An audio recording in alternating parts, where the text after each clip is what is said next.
श्रमिक संगठनों का एक सम्मेलन हो रहा था यूरोप में। वहां ये चर्चा में आया कि 3 बरस पहले मजदूरों ने आवाज उठाई, हमारे काम के घंटे सुनिश्चित करो। उनका सड़कों पे खून बहा, उनके जो कपड़े थे खून से लाल हो गए, उन्होंने उसी लाल कपड़े को अपना झंडा बना लिया। ये वर्किंग क्लास का नारा है। और तब से मई दिवस शुरू हुआ। ये जो मई दिवस मनाते हैं, झंडा फहराते हैं, ये 1879 के बाद 1889 के बाद फिर दुनिया में मनाना जाने शुरू हुआ। हमारे देश में भी आवाजें तो उठी, लेकिन ऑफिशियली मनाना जब एटक बन चुकी थी, उसके 3 बरस के बाद सिंगरवेलू ट्रेड यूनियन लीडर थे, मशहूर नेता थे, उन्होंने कहा हमें भी मनाना है। तो जो चेन्नई है, ये मद्रास कहलाता था, वो खड़े हैं और सबको इकट्ठा किया हुआ है, हमें भी मई दिवस हिंदुस्तान में शुरू करना है। अभी लाल झंडा तो है नहीं, तो पूरी दुनिया में लाल झंडा फहरा के, क्योंकि वो खून की जो शहादत दी गई उसका प्रतीक है। तो उनकी पत्नी ने लाल साड़ी पहन रखी थी, उन्होंने उसका पल्लू पकड़ा, उसको फाड़ा, उसको लाल झंडा फहराया और कहा आज से हिंदुस्तान में मई दिवस शुरू। हमारे देश में शुरू हुआ। तो हमारे देश के अंदर मजदूरों ने अंग्रेजी हुकूमत को चुनौती देने के साथ साथ अपने काम के घंटे सुनिश्चित करने की लड़ाई को आगे बढ़ाया, काम के स्थान पे सुरक्षा की मांग की, अपने लिए सोशल सिक्योरिटी मांगी और बुढ़ापे की पेंशन के सवाल। आहिस्ता आहिस्ता मांगे बढ़ती गई, फिर बुढ़ापे की पेंशन के सवाल भी खड़े हो गए। और इस तरीके से ये जो आंदोलन चलते चलते हमारे देश में ट्रेड यूनियंस जगह जगह पे हर सेक्टर में बनी, लड़ाइयां भी शुरू हुई। और उसके बाद ये महसूस किया गया कि एक राष्ट्रीय संगठन होना चाहिए। और आजादी के आंदोलन में हिस्सा लेने वाले लोगों को भी महसूस हुआ कि मजदूर लगातार संघर्षों में रहता है और आजादी के आंदोलन के हर आह्वान को समर्थन दे रहा है, उसमें भागीदारी निभा रहा है। और अगर ये राष्ट्रीय संगठन बनता है तो इसका देश के आजादी के आंदोलन को बहुत फायदा मिलेगा। और ये बात और भी गहरे समझ में आई जब बाल गंगाधर तिलक को गिरफ्तार किया गया, उसको 6 साल की सजा सुनाई गई। ये 1908 की घटना है, जो कहते थे आजादी मेरा जन्मसिद्ध अधिकार है। पूरे देश में मजदूरों ने जो आह्वान आया भारत बंद का, उसमें हिस्सा डाला। लेकिन बॉम्बे के मजदूरों ने हर सेक्टर के, वो टेक्सटाइल के थे कि कंस्ट्रक्शन के थे कि वो कहीं बैंक में काम करते थे या कहीं कुछ और करते थे, तब तो फॉरेन बैंक ही होते थे, सभी वर्कर्स ने पूरा 6 दिन का हड़ताल किया। बॉम्बे 6 दिन बंद रखा। जब उनसे पूछा गया तुमने 6 दिन क्यों किया, उन्होंने कहा क्योंकि उनको 6 साल की सजा सुनाई गई है, हर 1 साल की सजा के लिए हमारा बॉम्बे बंद। ये किया उन्होंने। और जब वो जेल से छूटे तो तब उनको ये था कि क्या चल रहा है मजदूर आंदोलन में। तो उन्होंने देखा कि ये ऑल इंडिया का कॉन्फ्रेंस करके सारे जहां जहां यूनियन बना है इकट्ठा करके एक राष्ट्रीय संगठन बनाना चाहते हैं। तो बाल गंगाधर तिलक ने ऑफर किया बॉम्बे में करवाएंगे। फिर एक रिसेप्शन कमेटी बनी, वो उसके चेयरपर्सन बने। बॉम्बे में तैयारी शुरू हो गई। कॉन्फ्रेंस की डेटों से पहले उनकी मृत्यु हुई, कॉन्फ्रेंस पोस्टपोन हुई, तो फिर लाला लाजपत राय जी को अध्यक्ष बनाया गया। तब AITUC बना बॉम्बे शहर में 1920 के अंदर 31 अक्टूबर को, और पहले अध्यक्ष लाला लाजपत राय हुए, जिस AITUC की जनरल सेक्रेटरी को आज आपने बुलाया है। मैं तो अदना हूँ, कितने महान लोगों ने नेतृत्व दिया है ट्रेड यूनियन आंदोलन को। और AITUC 1920 में बनने से लेकर के 1947 तक एकमात्र छत्रछाया संगठन था, और इसके अंदर हर क्षेत्र की यूनियनें इसके अंदर इसमें सम्मिलित थे। उसी के बाद ही 47 में फिर इंटक बना, 48 में HMS बना, 56 में BMS बना, उस दौर में TUCC और UTUC बना, फिर 64 के बाद 70 में C2 बना, फिर 80 के दशक में AICCTU बना, फिर UTUC टूटा तो उसमें से AIUTUC भी निकल आया। और वो दत्ता सामंत ने बॉम्बे के अंदर शिवसेना की यूनियन बनाए, और ममता जी ने कांग्रेस को तोड़ा तो उसके बाद उनकी यूनियन तोड़ी, उन्होंने यूनियन बना ली। जो डीएमके पार्टी है तमिलनाडु के अंदर, उन्होंने अपनी एलपीएफ यूनियन बनाई, तो यूनियनों का अंबार लगा, लेकिन हर कोई एआईटीयूसी को एक मदर ट्रेड यूनियन के रूप में देखते थे। तो एटक ने बनने के बाद 1920 में 1921 में जो अपना सम्मेलन किया सेकेंड, उसमें पहली बार पूरी स्वतंत्रता का नारा दिया। ये नारा हमारा जो आजादी का प्लेटफॉर्म था उससे भी अभी नहीं उठा था। तो इस देश में पूरी आजादी का नारा इस देश के मजदूर वर्ग ने उठाया। दुनिया में मानव को मानव समझो, ये मानव अधिकार का पाठ 19वीं सदी के अंदर मजदूर ने पूरी दुनिया को दिया।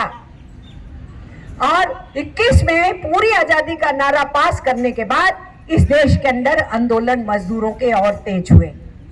फिर अलग अलग सेक्टर्स में ऑल इंडिया लेवल की यूनियनें बनना शुरू हुई, और उस समय बहुत से लोग जो अलग अलग सेक्टर्स में बहुत तशद्दुद और जुल्म सह रहे थे, उन्होंने यूनियन बनाने का एआईटीयूसी से प्रेरणा लेके काम शुरू किया।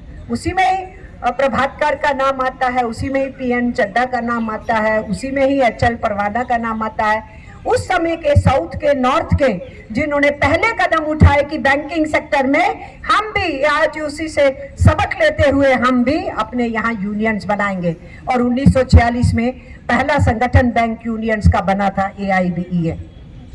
और इस देश के अंदर केवल आजादी की लड़ाई में भागीदार नहीं बनाया ट्रेड यूनियंस ने इसके साथ ये लड़ाई और ये आवाज भी उठाई कि देश के आजाद होने के बाद संविधान बनाने की जो प्रक्रिया है उसके बारे में चर्चा करो। देश के आजाद होने के बाद हमारे जो पब्लिक सेक्टर बन सके, पब्लिक सर्विसेज बन सके, हमारे प्राकृतिक साधन हमारी जनता की संपदा हो, सरकार की संपदा हो, उसी से ही हम इस देश को बनाने का और अपनी समस्याओं का हल ढूंढ पाएंगे। उस बनाने के रास्ते में हम चल पाएंगे। ये डिबेट भी इस देश में मजदूर आंदोलन ने उठाई। इसलिए आप गिनती में 5 हो कि 10 हो कि 20 हो, चिंता नहीं करने की बात। चिंता ये है कि हम जो आवाज उठा रहे हैं वो क्यों नहीं सुनी जा रही। तो उसको सुनाना है तो आंदोलनों को तेज करना है। और इसलिए हम ये समझते हैं,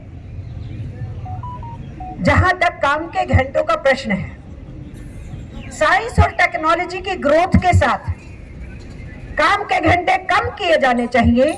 ये आवाज आज से नहीं है। जब आईएलओ बना 1919 में, तो आईएलओ ने पहली दुनिया के मजदूरों की जीत हुई कि आईएलओ का कन्वेंशन नंबर 1 है काम के 8 घंटे। आज तो हम 5 दिन का वीक मांग रहे हैं ना। 8 घंटे के काम की बात तब शुरू हुई थी, और तब चूंकि 6 दिन की बात थी तो 18 8 6 48 घंटे की बात थी। पर तब भी ये बात आई कुछ वर्षों के बाद कि साइंस और टेक्नोलॉजी की ग्रोथ के साथ आपको काम के घंटे रिड्यूस करने होंगे और आपको वर्किंग डेज रिड्यूस करने होंगे। तो ये नई बहस नहीं है। अगर कोई हुकूमत ये कहे, कोई सरकार ये कहे कि ये नए नए बातें क्यों उठा रहे हो, ये हिंदुस्तान के और दुनिया के मजदूरों की बहुत पुरानी बहस है। और दुनिया का जो सबसे पहला मजदूर संगठन बना, वर्ल्ड फेडरेशन ट्रेड यूनियन, उसने हाल ही में यूएनओ में ये पेश किया है कि 8 घंटे नहीं 6 घंटे होने चाहिए, 6 दिन नहीं 5 दिन होने चाहिए। ये आवाज उन्होंने उठाई। तो ये केवल यहाँ आवाज नहीं उठ रही है, ये आवाज पूरी दुनिया के अलग अलग देशों के अंदर उठ रही है। कि आप देखिए ना, जब 50,000 वर्कर्स थे टाटा स्टील के पास, तो जितनी वो प्रोडक्शन देता था, आज उसके 50,000 वर्कर नहीं 10,000 वर्कर से उससे कई गुना ज्यादा वो प्रोडक्शन दे पा रहा है। किसकी वजह से है? साइंस और टेक्नोलॉजी की वजह से। साइंस और टेक्नोलॉजी की ग्रोथ ने प्रॉफिट बढ़ा दिया है, प्रोडक्शन कई गुना कर दी है, सर्विसेज एफिशिएंट कर दी है। तो फिर काम के घंटे कम क्यों नहीं होने चाहिए, काम के दिन कम क्यों नहीं होने चाहिए? बात तो ये उठनी चाहिए ना। किसी का मुनाफा तो कम नहीं हो रहा है, मुनाफा तो बढ़ रहा है। जब मुनाफा बढ़ रहा है, पूंजीपति का कैपिटल बढ़ रहा है, तो जो कैपिटल पैदा करता है या उस कैपिटल को पैदा करने के लिए सर्विसेज देता है, फिर उसकी सुनवाई क्यों नहीं होनी चाहिए?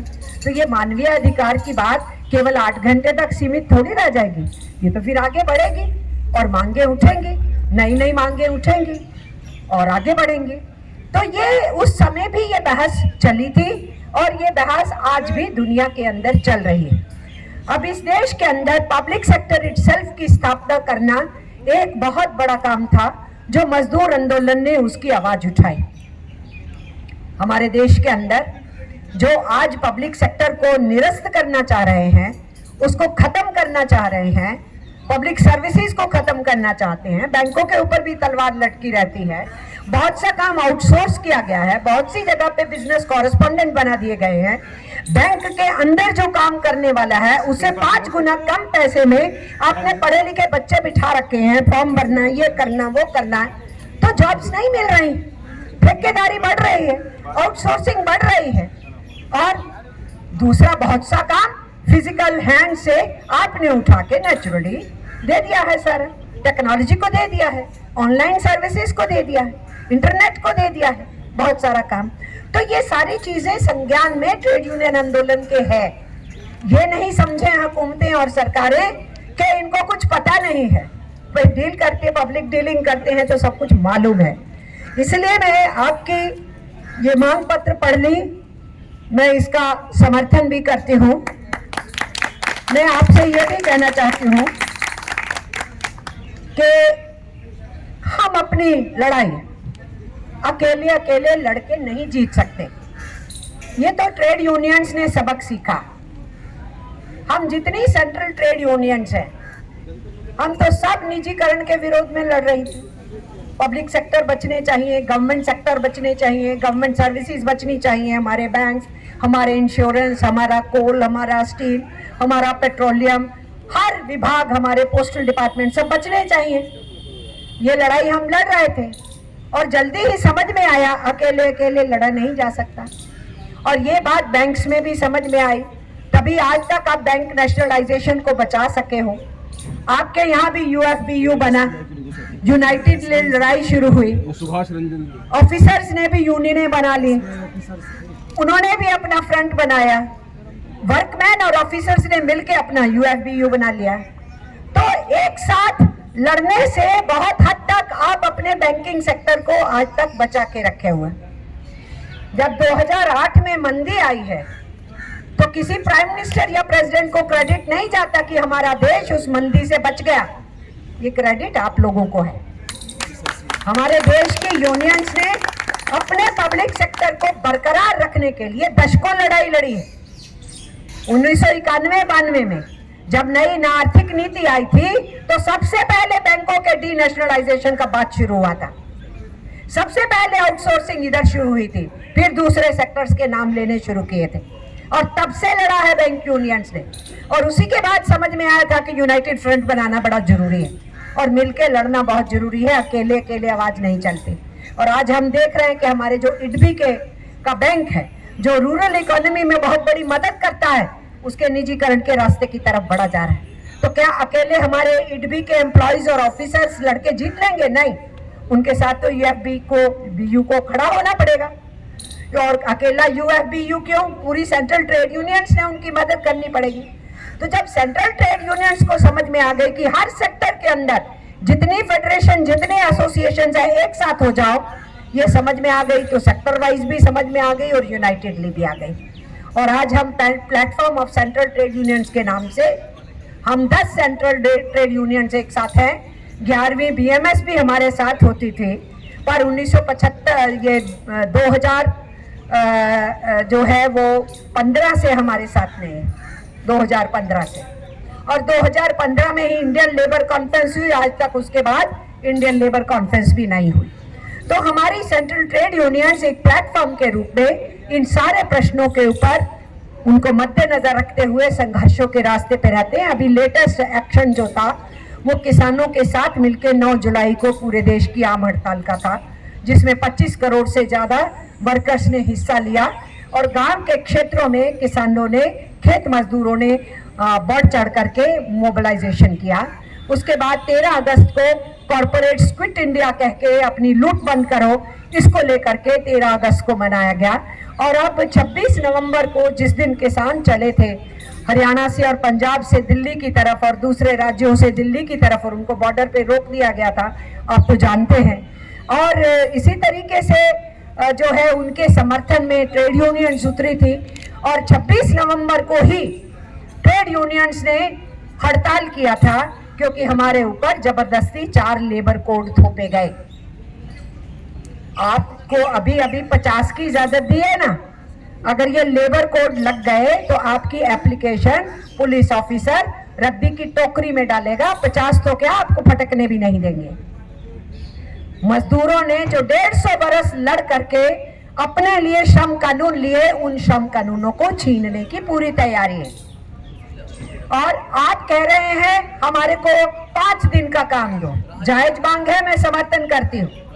पर परसों गुजरात असेंबली ने पास किया है 13 घंटे का वर्क डे होगा।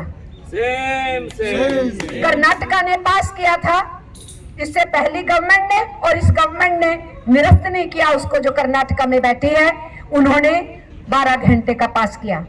तमिलनाडु ने पास करने की कोशिश की, असेंबली में पास किया, ट्रेड यूनियंस ने हड़ताल का नारा दिया तो स्टालिन वापिस हो गया।